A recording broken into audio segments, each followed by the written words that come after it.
মানুষ তার ভবিষ্যৎ পরিবর্তন করতে পারে না, কিন্তু অভ্যাস পরিবর্তন করতে পারে।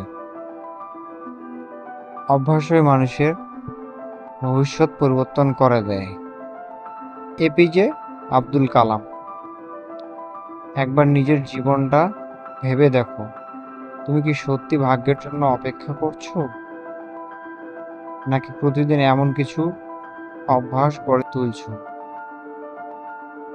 যা তোমাকে ধীরে ধীরে ব্যর্থতার দিকে নিয়ে যাচ্ছে? সফল মানুষ আর ব্যর্থ মানুষের মধ্যে সবচেয়ে বড় পার্থক্য প্রতিভা নয়, ভাগ্য নয়, পার্থক্য হলো অভ্যাস। প্রতিদিন সকালে দেরি করে ঘুম থেকে ওঠা, কাজ ফেলে রাখা, ঘন্টার পর ঘন্টা সোশ্যাল মিডিয়ায় সময় নষ্ট করা, এসব হয়তো আজ ছোট মনে হচ্ছে, কিন্তু এই ছোট ছোট অভ্যাসই কয়েক বছর পর তোমার ভবিষ্যৎ লিখে দেবে।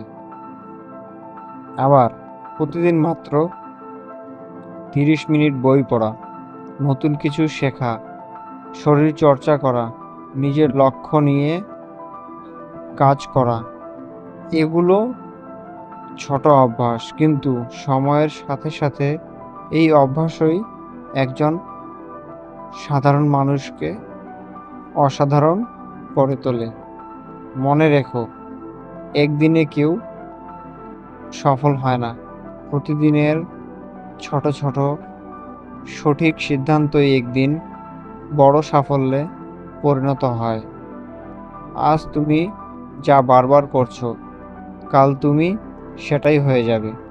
তাই যদি ভবিষ্যৎ বদলাতে চাও, তাহলে ভবিষ্যৎ নিয়ে চিন্তা বন্ধ করো।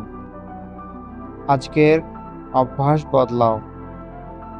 আজ একটি ভালো অভ্যাস শুরু করো। হয়তো প্রথম দিন কঠিন লাগবে, প্রথম সপ্তাহে ফলও পাবে না, কিন্তু কয়েক মাস পর দেখবে তোমার জীবন আগের মতো নেই। কারণ অভ্যাসই চরিত্র তৈরি করে, আর চরিত্রই ভবিষ্যৎ তৈরি করে।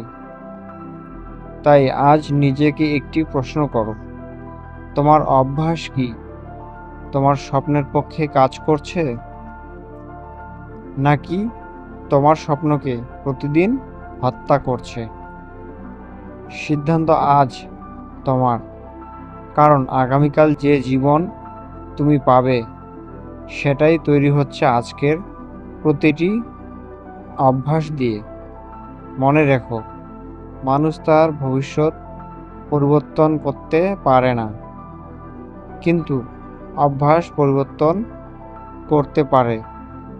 আর অভ্যাসই মানুষের ভবিষ্যৎ পরিবর্তন করে দেয়। আজ থেকেই শুরু করো, কারণ একদিন নয়, প্রথম দিনটাই তোমার জীবন বদলে দিতে পারে।